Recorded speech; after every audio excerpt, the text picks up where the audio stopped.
This is the Horse Radio Network. Everything sucks. So we're talking to two top equestrians who inspire us with their amazing comeback stories. This week, we're sharing our favorite outerwear options for the colder winter seasons. And we answer the long, puzzling question, why do horses eat sand? Thanks for tuning in. From Heels Down Mag, a podcast where horse pros chat about what's happening in the horse world over drinks. Welcome to Happy Hour. I'm Justine Griffin. I'm Jessica Payne. And I'm Ellie Woznicka. Welcome to episode 78 of Heels Down Happy Hour. How's it going, guys? Good. My cat's not pregnant. She's just fat. Amazing. I spent all this money. They ultrasounded her to tell me she was literally full of poop and fat. Nice. I'm glad you got this out of the way right in the beginning, though. I did. We all know. I just wanted, for all those that were worried, I have no more cats, just fat ones. That's actually a really good thing. That's a good thing. Yes, it's very good. This episode is brought to you by EcoGold. EcoGold is doing this new special virtual event, and it's really looking at improving back soundness for the performance horse. They're going to keep your performance horse's back comfortable and pain-free over time. We all know that can be very tricky. So EcoGold now invites all of you guys to this free virtual event where professionals will discuss common issues that contribute to the back soreness, hear from equine veterinarians, a saddle fitter, equine massage therapist, and learn the best practices for fitting a growing horse, how to care for a senior horse's back, and what to do once your horse's back has already become a bit sore. This virtual event is going to be Thursday, November 19th at 3 p.m. Eastern time zone. If you guys want to register here in the U.S., go to bit.ly/back soundness. And if you're in Canada, go to the link bit.ly Back Soundness Canada, and make sure you guys tune in. It's going to be super educational. I can't wait. We'll post the links and the notes and stuff, but you guys definitely need to join in on this. So, Justine, I hear you're in a very fun place this week. I am. So I am in San Juan, Puerto Rico as we speak. That's pretty awesome. I know. I'm not going to lie. I'm quite happy about it. I'm staying with my brother who lives here. He's in the Coast Guard, and he lives in this beautiful 2-bedroom house, literally right on the beach. Like I walk outside and I'm on the beach in Puerto Rico. So it's been a good week so far. I'm not going to lie. So I hear Ellie has a drink for you to try if you haven't tried it yet there. Yes. So in lieu of it being post-Halloween and pre-Christmas season, you have to try Conquito. Do you know what Conquito is? Yes. So I've actually talked to my brother and his friends about it. And it sounds like it's a Christmas traditional drink, right? Yeah. So it's basically, I learned this from my cousin's wife, who's Cuban. So it's basically like eggnog, but instead of egg, it's coconut. So it's like coconut nog. So what I use to make the recipe is use cream of coconut, evaporated milk, coconut milk, and sweetened condensed milk. So it's definitely like, it's not a diet drink. Okay. And then you use white rum, vanilla extract, and cinnamon. And I put a little nutmeg in there too. And then you can garnish it with like cinnamon sticks or nutmeg, whatever, your fancy is. But in Cuba, they actually serve it with coconut ice cream, and Spanish people serve it with turron, the candies. So it's cool because like every family kind of has their own, but you basically just blend. It's the easiest drink to make, Justine, and you know how I like easy. So it literally is just, you put it all in the blender and then you stick it in the refrigerator and then it's ready to go. That sounds amazing. I mean, I'm going to have to go find a bar that'll make it for me early, I guess, while I'm here. I think you just tell them, like, you're here early. You've got to serve it. Please, please. I told everybody I'd taste it for them, in Puerto Rico. I feel like it won't be hard. I feel like I can find it. Yeah, I bet you can. I think you could be up for the challenge. Definitely. And I'm not an eggnog person, but I'm all about this coconut substitution. I like this. So this is my ideal drink because it's the perfect combination of Christmas and on an island. So it's basically exactly what you need right now. Yes, this sounds perfect. I'm going to find it. You'll have to report back. I will.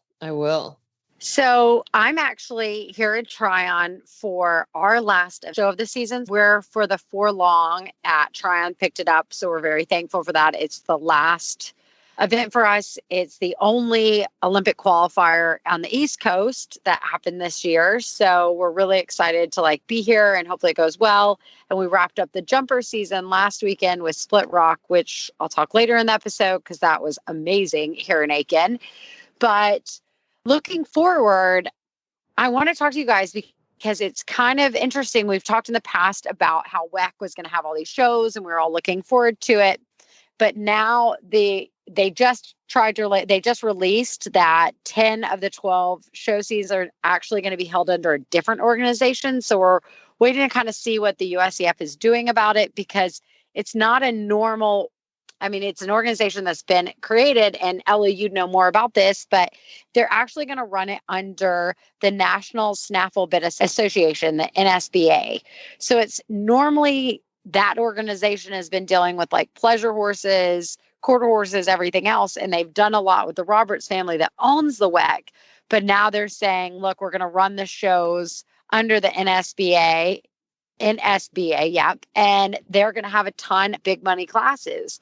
Well, that doesn't sound like it's kind of a problem till the FEI, if they don't recognize that organization, which they should, because it's not something that they made up. I mean, Ellie, you've probably been to these shows, and I'm sure a lot of our other listeners has. It's a legit organization, but the FEI has to recognize it for FEI riders to be able to do it, because there is a provision that the USEF could basically go in to say, hey, look, we're not letting these FEI riders ride in it. So it's kind of this weird thing. And we're just waiting to hear, because a lot of people are like, look, when it comes, if the FEI says, yes, we can go, they'll sanction the NSBA, then great, we'll all go.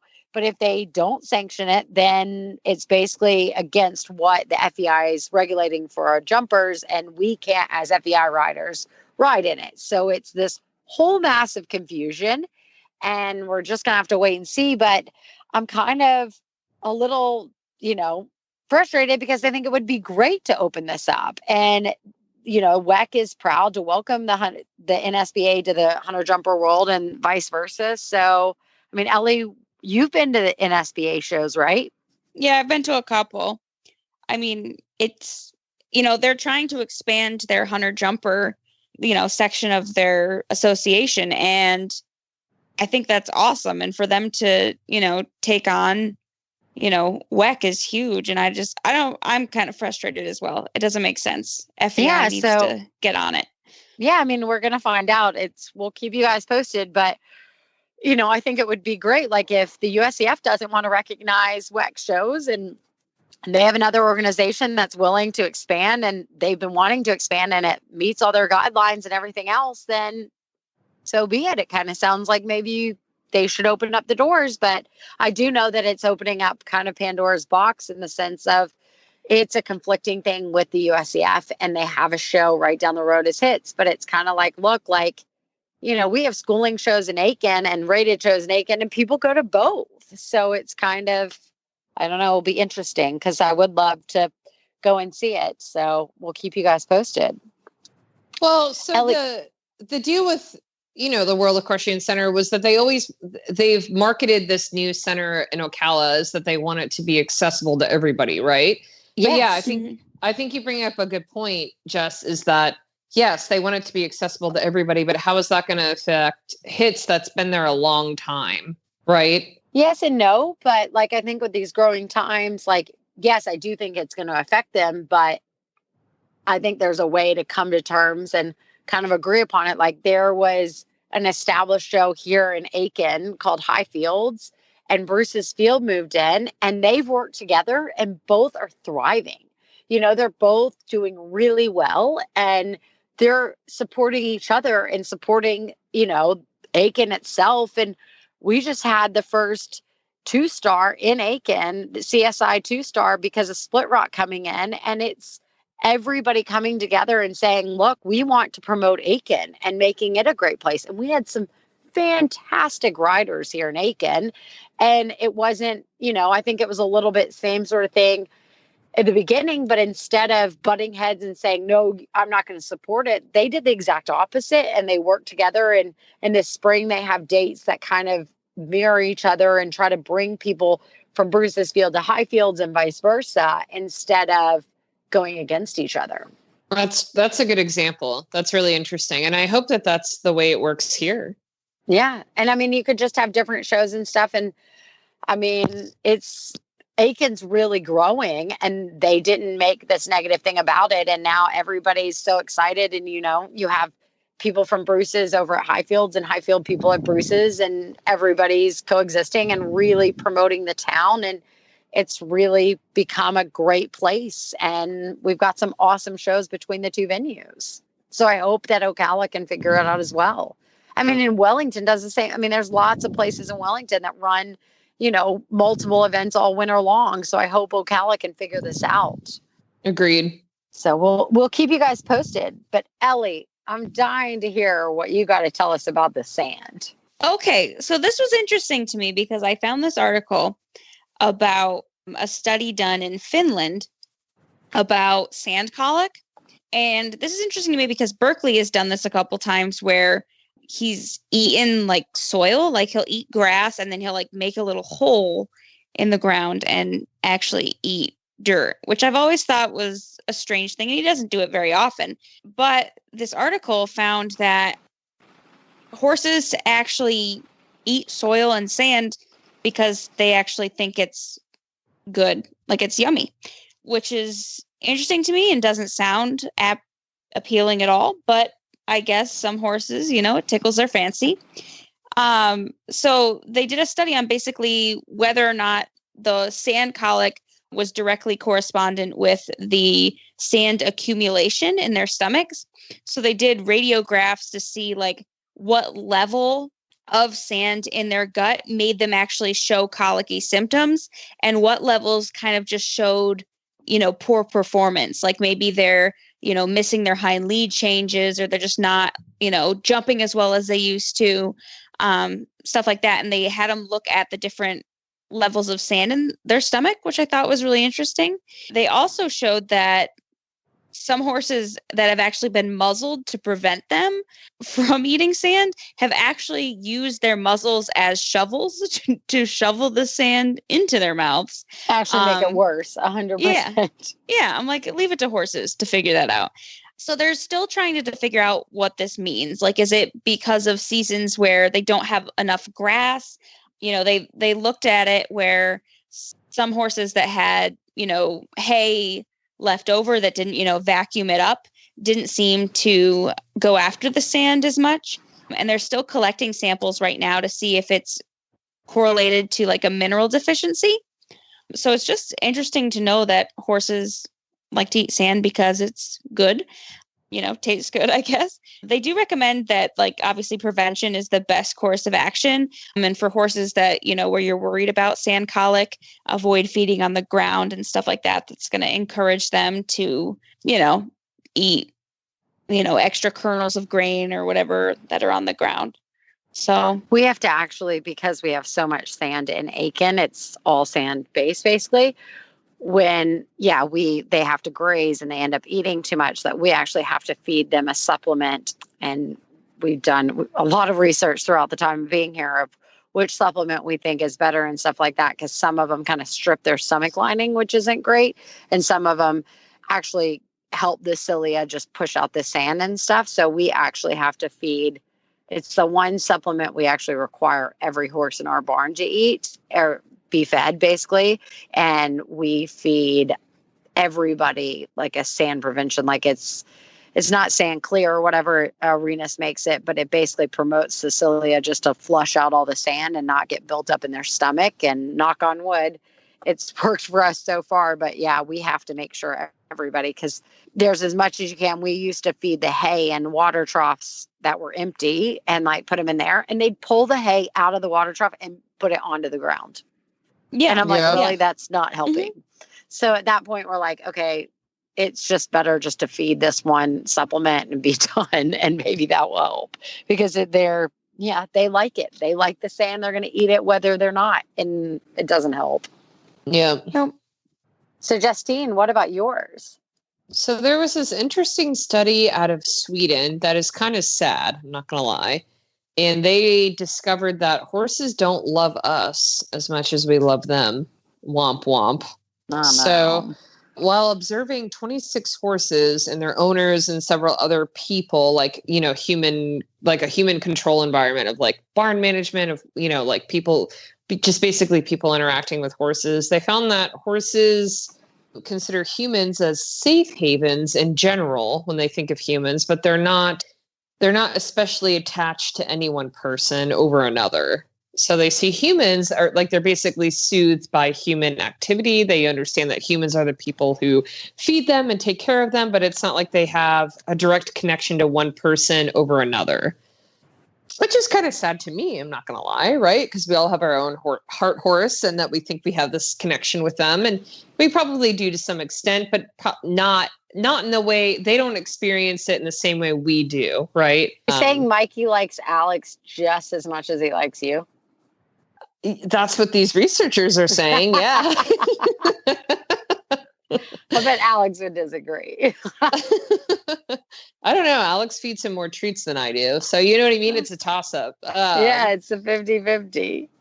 But it's really interesting to see, like, so they're not like dogs in that they, you know, they specifically mention, they compare horses to dogs in this study, and they don't bond like dogs do to their owners. So it's not the same sort of, they don't have the same social receptors or expectations in their relationships with humans, which is really interesting. And, you know, I can see that. Yeah, I can see that. It's sad, but I can see So I'm that. not going to let this upset me, because with my horses in my backyard, I am their only human. So I'm This is going to true. say You're that. You're that their counts. one safe haven. So But I wonder about this in terms of like negative behaviors. So like horses that, you know what people, you know, they can kind of push around, like Matt's horse. I mean, like if I want to shut the gate and he wants to go out the gate, he's going to push through the gate if I'm shutting the gate. But if Matt's shutting the gate, he like is like, oh, okay, you know, like I'll respect you kind of thing. Like he Really? knows he Really? can kind Wow. of push all over me. You know, halflingers, man, they do what they want. But That's interesting, though. I just wonder if it's like the same kind of thing. Like if they recognize different people in that respect, like in terms of like, you know, like herd hierarchy, or if they, you know, just see him as being a stronger person. I don't know. that is interesting. I don't know. Well, I guess we'll find out as they study this more, hopefully. Right? So shout out to everyone who's donated to our podcast on Patreon. We really appreciate your support, and every dollar makes a difference in keeping this show on the air. You help us bring all the guests you love to hear on the show on the air. You help us bring you 2 episodes a month. And we can't wait to continue into 2021 with more exciting guests and more episodes. So if you love this podcast, you should really consider supporting us on Patreon. And you can do that by going to Patreon, which is patreon.com/heelsdown. Flare strips are clinically proven to make breathing easier by reducing airway resistance, resulting in reduced EIPH. And if you don't know what EIPH stands for, that's exercise-induced pulmonary hemorrhage, which is a silent injury. Essentially, all exercising horses experiencing some degree of lung bleeding during intense exercise, but less than 5% of horses show blood at all in their nostrils. If you want to learn more about how flare strips can help with EIPH and other breathing issues, you should visit flarestrips.com, which is FLAIR strips.com, to learn more about your horse's respiratory system and how flare strips can make breathing easier for your horse. All right, so last time we talked about what our favorite grooming supplies were for the fall season as it started getting cold. But I wanted to ask you guys, especially Jess, I know you don't live in a cold weather place now, but you used to when you were in New Jersey. And obviously you do, Ellie. Like, what are your favorite layering tips for winter as riders? Like, what are the clothing tips that you can't, like, what can you not live without during this upcoming season? During the upcoming season, because like even people are going to laugh at me, but I think Aiken even gets a little cold. And so you have to have sort of all these layers between vest.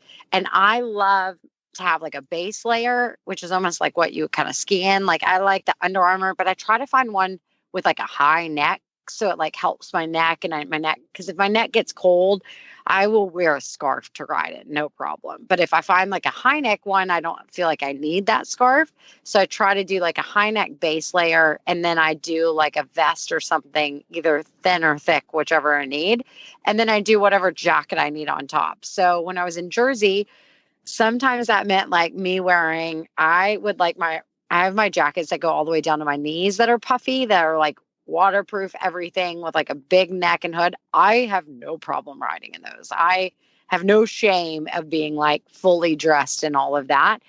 Now in Aiken, all I need is like kind of a short coat, whether it's like a, puffy down vest or down jacket or whatever. But lately I've found I get kind of hot in those, and I particularly like the North Face. I'm sure a bunch of other companies make it, but they make this hybrid one.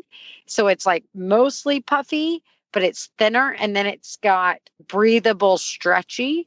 So I think theirs is like called like a thermal ball or whatever. People are interested, just message the Facebook group or whatever, and I can show you the link that I love. But it just is that kind of great layer that when you're riding, you don't get too hot because it still breathes through and everything. That for me is my top layers. What I cannot live without I love winter riding gloves. So not like the super thick ones, but they make the winter ones. Like I personally like Rocal gloves or whatever. They fit my little hands and stuff, but they make a winter one. So it really keeps them warm, and I can still do everything else without feeling like I'm in a big winter glove. And then for me, I'm obsessed with Smartwool makes the wool socks. I only wear wool socks in the winter. I feel like it's the best. But Smartwool makes the really thin ones that I can wear under my tall boots still. So between those kind of things, that is like where I'm obsessed with, kind of. Like that is like my go-to winter outfit if somebody saw me. Ellie, what do you do when they're really cold though? Because I feel you're really cold. Swear by my Carhartt overalls, because I can wear my pajamas under them, even if I'm wearing like pajama shorts, and I'll stay warm if I'm doing horse chores. So those are huge for me. Also, just because I like to be in pajamas as much as possible. So that's a plus. In terms of riding, I'm a full chap girl in the winter with fringe. Fringe is a necessity. It helps with, it helps keep you warm. But the best thing that I have, actually Matt got for me for Christmas one year. So, like Zippo lighters, like just the brand of lighters, they make what's called a deluxe hand warmer pocket heater. And it's like this little, like, I don't know, probably like the size of your palm.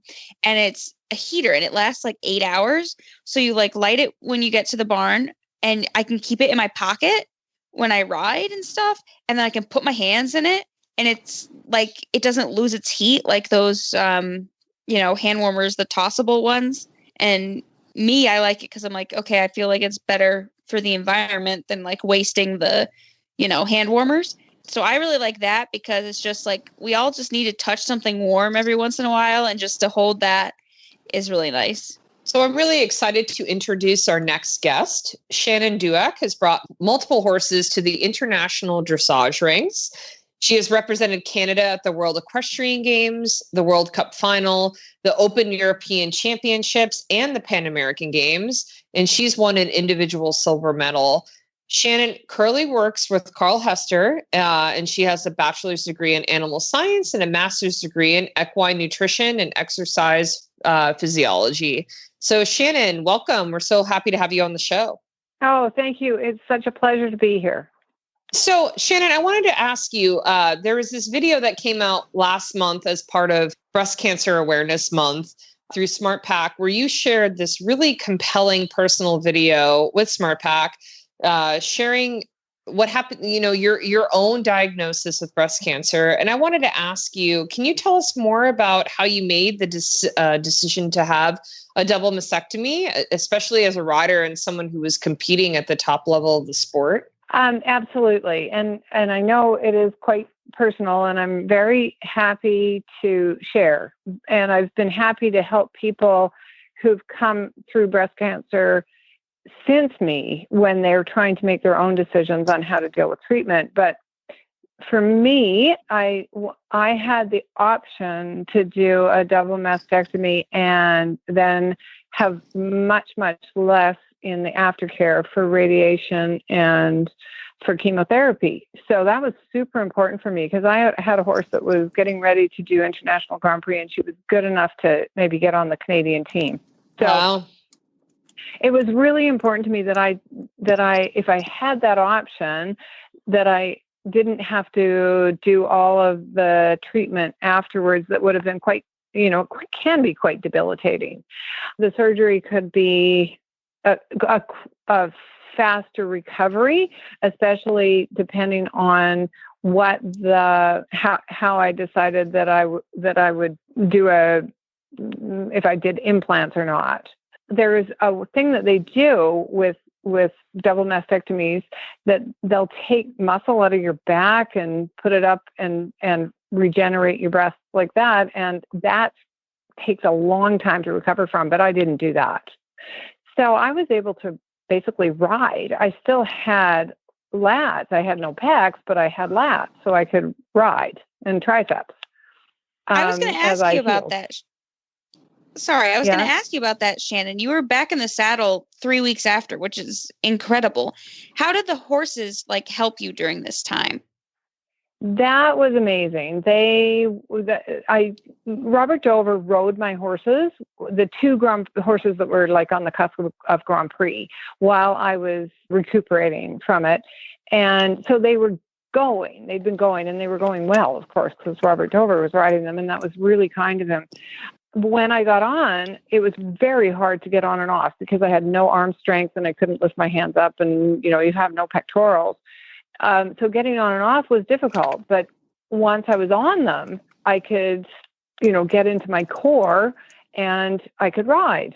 So it was getting off and on that I basically had to be, hauled off and on. And I had the very high mounting block and very careful and help with that. And I was on too soon. My surgeon was not happy with that, but the horses I think they knew I was weak and a little bit fragile, and they were so well behaved. And I was careful. I was really careful that I wasn't putting them into a situation where they might be spooky or stupid on me. Sounds like life happened really fast for you after surgery. In terms of your return to the Grand Prix ring, can you tell us about your recovery and what you learned from the experience? The recovery, probably one of the good things was that I was very fit going into the surgery. So that enabled me to get going again quicker. That was a good thing, being an athlete. Also, we as horse people, I don't know, everybody who's listening is probably a horse person, but we all have a high pain tolerance. So, we generally don't let our pain get in the way of doing something that we love to do. So that makes a big difference too. And what I also wanted to say, when you asked me about how I made the decision to do a double mastectomy, I need this to come out there. I was young, I was premenopausal. And usually when you're young and premenopausal and you're diagnosed with breast cancer, it's fairly aggressive. So it was not a difficult decision. I thought that if I hadn't gone that way, and my oncologist agreed, that I was probably looking at having a recurrence in the future. Plus the fact that my mom and my aunt had both been diagnosed with breast cancer. So there was a genetic component. Oh, wow. So then it's not a difficult decision. And for me, especially, it was not a difficult decision for me to come there. It was the most realistic and positive decision that I came to. But every person, every woman or man, men have this too, rare, but it does happen.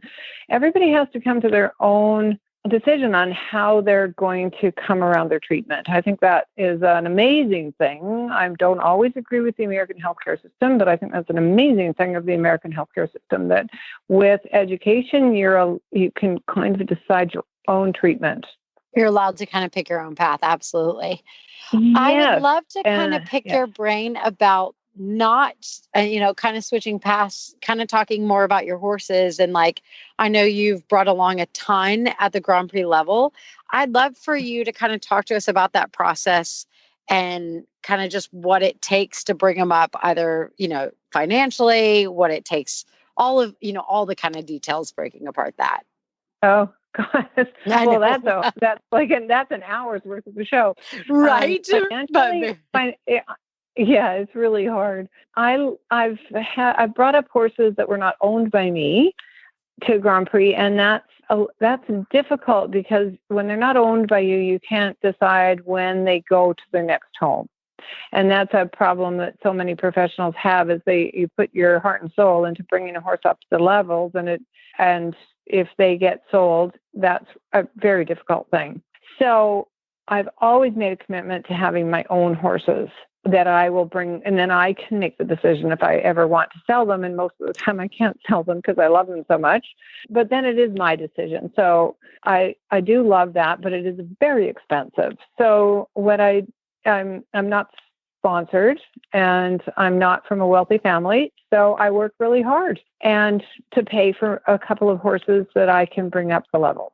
So financially, it's a huge thing. And I wish I had more money so that I could do every single therapy and that was out there possible, but I do what I can. And then they're so interesting. Every single horse that I bring along is, of course, different. And they have different strengths and different weaknesses. And as a rider, we have different strengths and weaknesses. I know what I'm really good at, and I know what I'm not as strong at, or I learn all the time what I need to get better at. But with each horse that I bring along, I learn something more about how to deal with an individual in how they can use their bodies. Because when we're really talking about Grand Prix, we're getting them to use their bodies like a gymnast. It's not about doing tricks. It's about being that dance partner. And they're, like I said, right now I have a horse that I've never had before. He's big and he's strong and he's powerful and he's cadenced, but he's a little bit more slow twitch than I'm used to. So I'm trying to figure out how to bring him up to this level and make him a little bit more fast twitch. All those strengths that he has are amazing, but I'm learning while I'm teaching this horse. So it's an amazing journey. It's a long journey that we all go through, but it is still very, very incredible. So it is. And each horse is so new, right? Right. Everything is brand new every time you start with, and they teach us much through the process. They teach every single one. And I think there's a psychological teaching that we learn too. As I get older, I'm definitely better dealing with the psychological aspect of training the horses. But I have to say, the coolest thing I'm doing now, the best thing, Aisha, who was the first mare that I trained to Grand Prix, she was a spectacular mare, but she was really hot and really a little scared. She never really enjoyed being in a big ring. It was, if she ever did it for me, it was because she did it for me, not because she liked being in the big ring. I have her filly, who's 5 years old. Oh, that's exciting. Oh my God, it's the most amazing thing to have Aisha's baby doing the same thing. And she's so talented. Doesn't have the same fear of big things. There's probably a difference in the upbringing, I think, and obviously genetics, but she's braver than Aisha was and more talented than Aisha was. And it's so, but I can see all these things that I loved about Aisha are come out in her every single day. It's amazing to have this as I think she'll probably be my last international Grand Prix horse. I think after her, I might be ready to go and, sit on a boat in the Caribbean. See what's next. Yeah. But that's so exciting. Thank you so much for coming on. That was awesome. And we really, really appreciate it. So thank you. With saddles for every discipline and conformation and prices starting at $1,499, there is an Arena saddle that is perfect for you. It's perfect for training at the barn or competing in any ring. You will appreciate the balanced and supportive seat the Arena saddles offer for flat and over fences work. I actually own an Arena saddle myself, and I love it. It's beautiful, it's comfortable, it's practical, and it's just perfect for everything that I need to do. Visit arenasaddles.com. That's ARENA saddles.com for more information. I am super excited to introduce our next guest. It is Justine Dutton. She is a British eventer, now turned show jumper, who is based out of her farm, Notting Hill Stables in Ocala, Florida. Justine imports, trains, and sells British bred horses. She has competed the advanced level eventing and now currently competes in the Grand Prix level in show jumping. Welcome, Justine. Thank you for having me. Thanks for coming on. I just saw you, and for everybody that's listening, I just saw Justine this past weekend in Aiken. I think it was your first time in Aiken, right? It was my first time at Bruce's Field. I've evented in Aiken at Stableview before, but it was my first time at Bruce's Field, yeah. So we compete a bunch at Bruce's Field through the eventing, through the show jumping, all of this. But what Split Rock did, I was super impressed. We were blown away with what they did. What was your experience there? Oh, we loved it. It was an amazing show. I mean, I've been to quite a lot of different shows everywhere, and I mean, they just went the extra mile with everything. It was top-notch, everything. It really was. Like, from the videography, like around the ring, and everyone's rounds were kind of, you could watch every single round live, and you could, like, watch your video after for free, so you didn't have to pay for any kind of video. And they even encouraged you to screen record it too, so you could keep it. And just the ribbons were like 10 feet long, and the presentations, they required the top 8 in every class to be present for a presentation and then a live honor, and they just made a really big deal of that out of it. And I mean, I thought it was a really, really, really great show. We were super impressed. This was our first Split Rock show we've ever been to. And all of our owner, we had a couple owners there. We had clients there. Like, it just was over the top, and it made you feel special. Yeah. You had to wear a coat. You had to wear white breeches.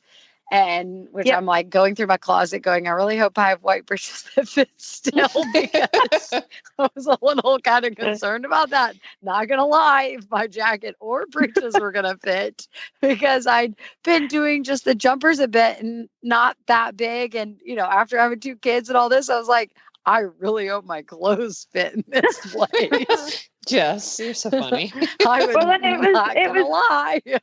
It was over the top, but not in an obnoxious way. Like, not in a it made sort you of feel pretentious comfortable way. Like, yeah, everyone was super nice as well.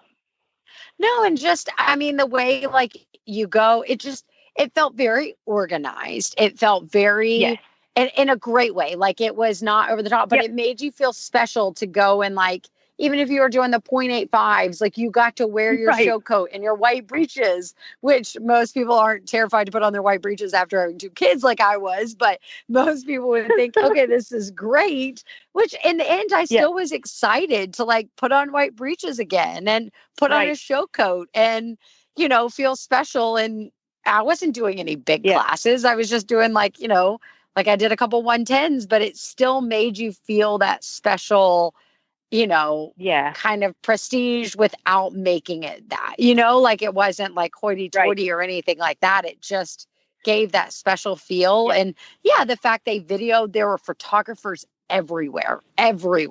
So Right. there's so many Right. pictures. You feel like, you know, and it's exciting. You get all the pictures taken and Yeah. you get to like scroll through, and it just, Mhm. they went over the top, and I was so thrilled. Like, I'm so excited. Like, I think we will be going to so many Split Rock shows because of that, and good for them Oh, because we will they too. did an amazing job. Yeah. So, Yes. I mean, yeah, I think they got a lot of business from everybody because it was super exciting. So we will Yeah, we'll switch definitely be gears going here back. and yeah, it was great.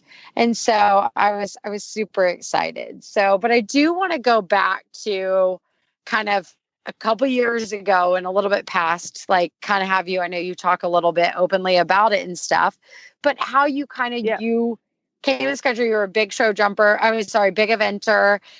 Kind of switching to show Yeah. jumping was not really what you saw happening. Tell us about, I know, you know, you had a really bad fall at Great Meadow, and how did that kind of Yeah. change your mindset? I mean, I'd always liked show jumping, and I'd always been to jumper shows kind of, you know, when I could while I was eventing, but, you know, only sort of the odd time when I could, really. It wasn't sort of a staple in the schedule or anything. But yeah, after my fall, you know, I just kind of didn't really love the cross country anymore, and it sort of took me a year to come to that conclusion. I mean, I ran up through intermediate and 3-star again, and actually did really well. Won a few events, but you know, it was at the point where I was just miserable on cross country day. Just didn't want to do it, and it just took quite a long time for me to admit to myself that I didn't want to do it as well. I mean, I really wanted to do it, if that makes sense, but I just couldn't quite get there. And you know, I sort of transitioned over, and yeah, I've never really looked back since. So how, you know, you talk about how scary, you know, basically you didn't want to admit to yourself, like obviously a little bit of it was like a confidence thing. How did you end up getting your confidence back? Like, did the show jumping help it? Did the cross country help it? Like what in, you know, just getting back in it, what made you get your confidence back? Yeah, I mean, definitely the show jumping. I mean, I was always more confident to jump big show jumps than cross country jumps. So, and I always was lucky enough to have good horses to sit on. You know, I have my old advanced horse who I could kind of sit on and get confidence on. And the sale horses that we had, you know, we imported them for amateurs. So they were really ideal for me to be kind of sitting on and jumping and stuff.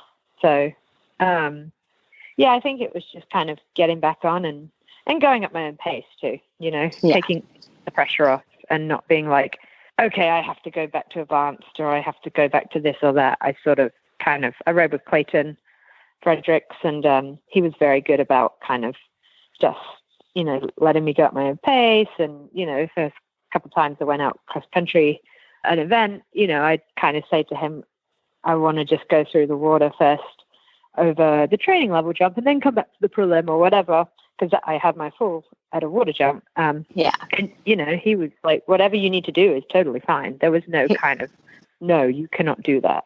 You had that support system that was super, you know, positive and everything else.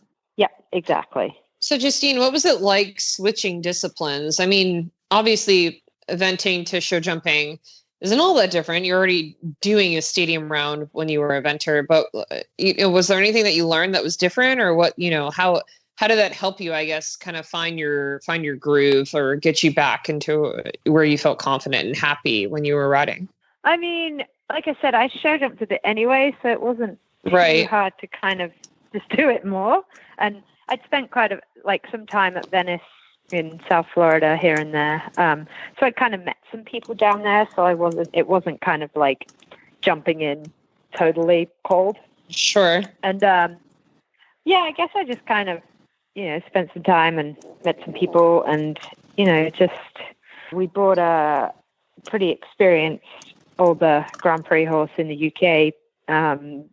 For me, I syndicated it because I wanted something kind of to learn the ropes of the bigger tracks, but something that knew its job, so I could kind of, you know, make mistakes or whatever. And yeah, he's been an absolute godsend. He's been one of the best horses we've ever had, so we've been lucky to have him. But yeah, I mean, you know, I think the transition was pretty straightforward, really. And I mean, everyone's really very nice. I mean, there's this stigma kind of attached, like that people in the hunter jumper world are, not necessarily kind of as friendly as the eventers. And I've really not found that, honestly.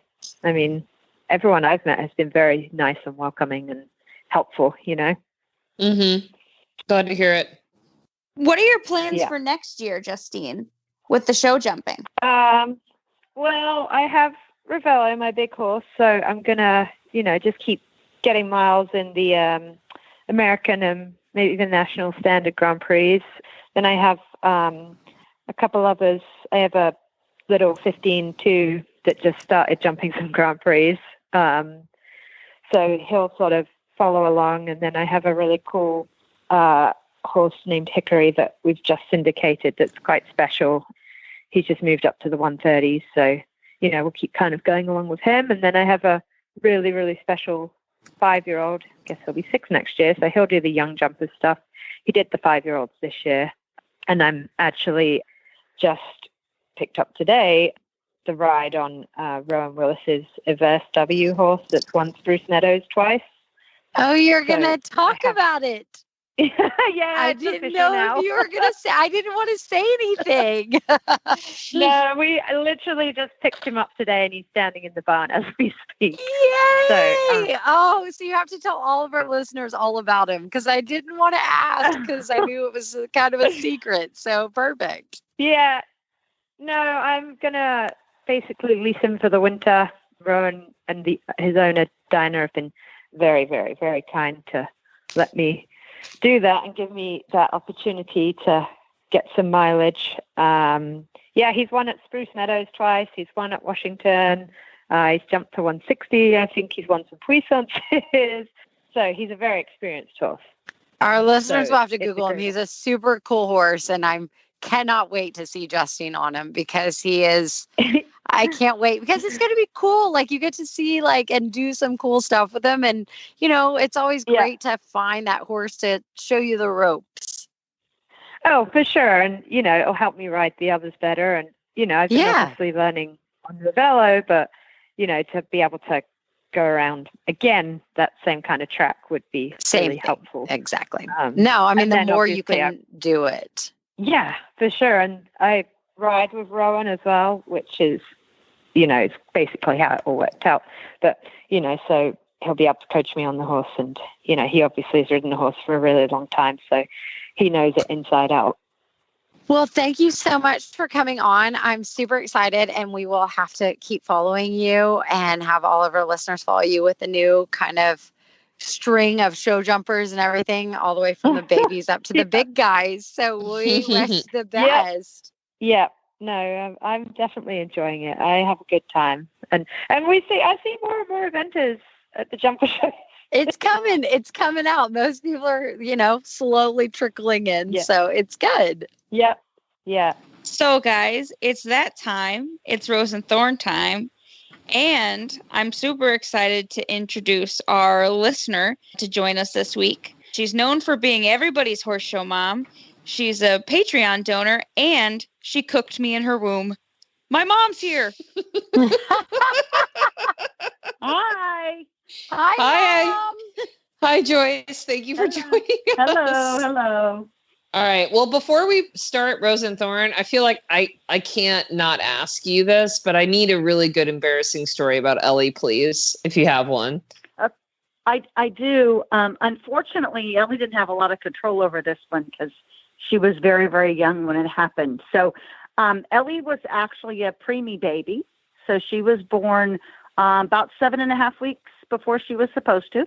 So I cooked her, but not as long as I was supposed to. And it was kind of a big surprise.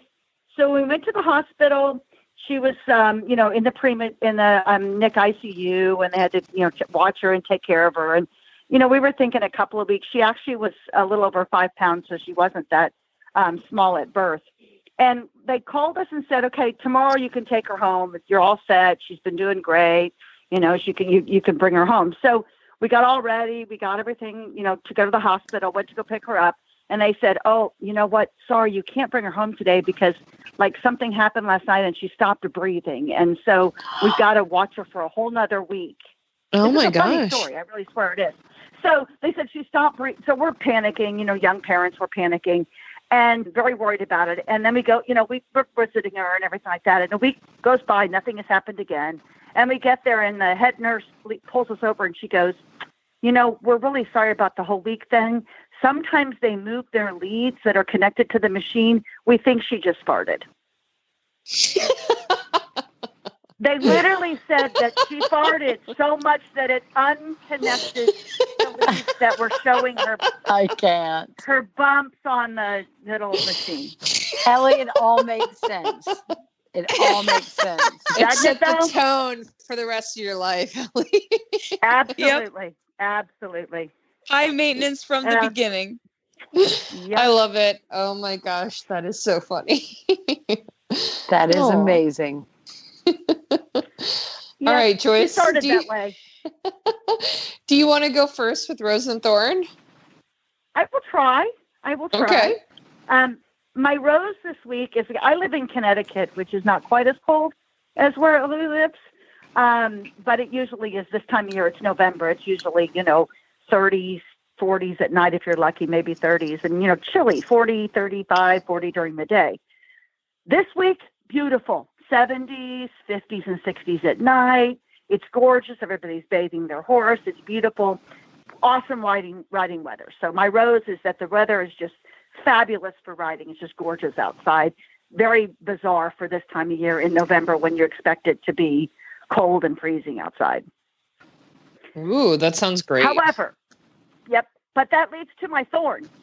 So my thorn is that I happened to decide to go back and get a second master's degree after my kids went away to school.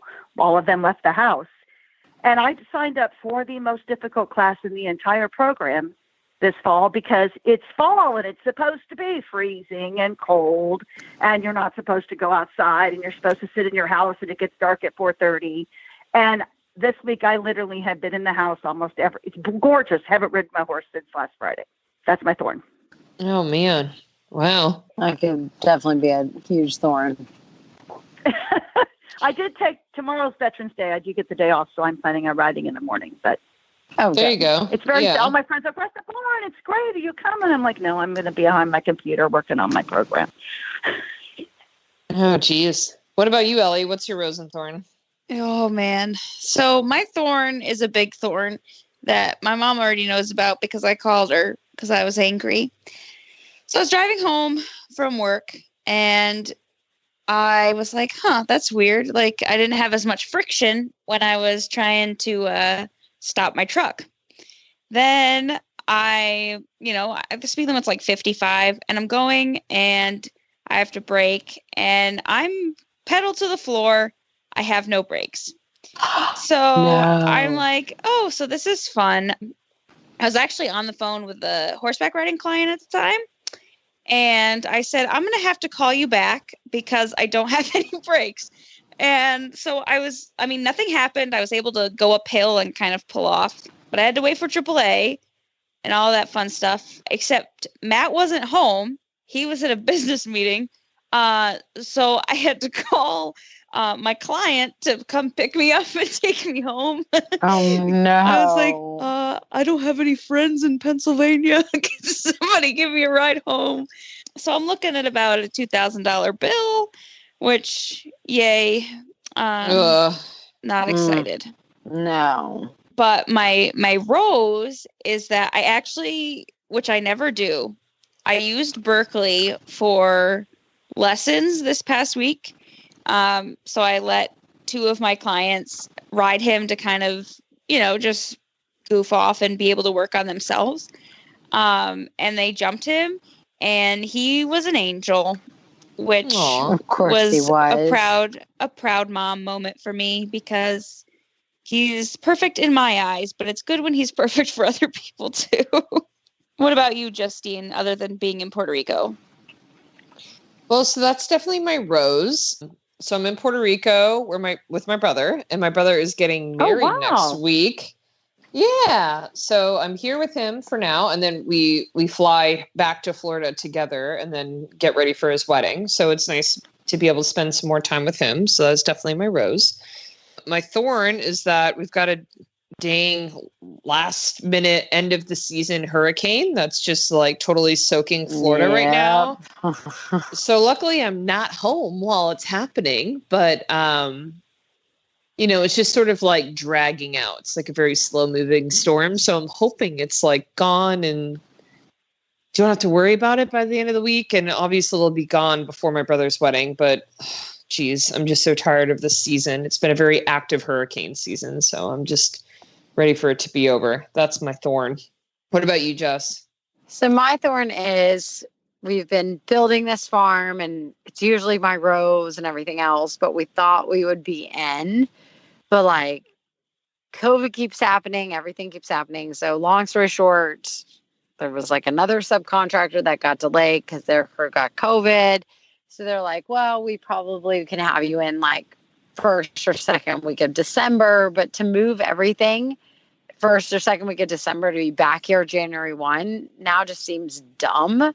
So so now we're staying put in Aiken, which yes, the farm will be done, but we'll move in like kind of remotely again. But that's my thorn just because it sucks. Like I was really looking forward to being in. We were supposed to be in next week, but it's been like crunch time. It's just not going to happen. So we just pulled the plug and said, not going to happen. So that's really annoying. And definitely my thorn of probably the last couple weeks for sure. And so that's kind of depressing. But my rose is that we've had a great show season and we're hopefully going to wrap up this and we're at the last show of the season and then kind of, just take a breather because we've been going full swing since kind of COVID, post-COVID. So, or during COVID. I mean, I guess we're not out of COVID yet, but yeah, my rose is that we're finally wrapping up to the last show of the season. Yeah, it's crazy to think about. This crazy year is almost over. Gosh, I can't. Yeah, I'm not sure that's a rose or thorn. But hey, I think it's just going to continue on. Absolutely. I know. 2020, I know, so. We're not out of it yet, that's for sure. Ugh. Well, Joyce, thanks for coming on. I know. You're it's great very to have welcome. It's great to be included. Love Thanks, the show. Mom. Anytime, dear. Aw. So it's mailbag time, and I have a really interesting one that I'd love to kind of pick Justine's brain about. Ariana in the Facebook group wrote this article that basically she talks about she has a green bean that's really excitable off the property, including a really recent violent spook that damaged her confidence. Would sending him to training help calm him down when away from home? And so for me, like as a trainer, obviously, like that's what we do is we get kind of the problems in and we help fix it. But I'd love to hear from like an amateur's, Justine, what do you think? You have horses that have been in full training, off training, like all of the above. What is kind of your advice for her? Yeah, this is a tough one because I really think it depends on your situation, Ariana.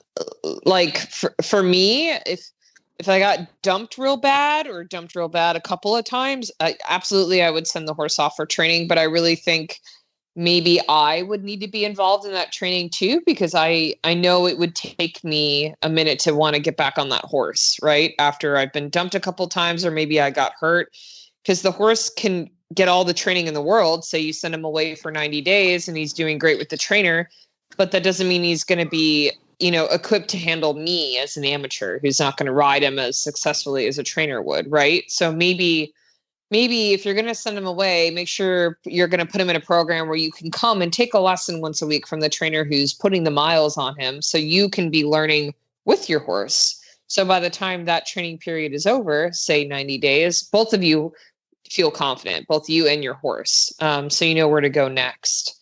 So I mean, that would be my suggestion. It just really depends on how you feel after your confidence being shaken. I mean, Ellie, do you have any suggestions?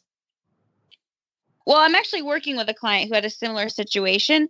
And I just got her into leasing, a really safe, sound horse to build her confidence back up on while she's listening on the horse and the horse is in training with me.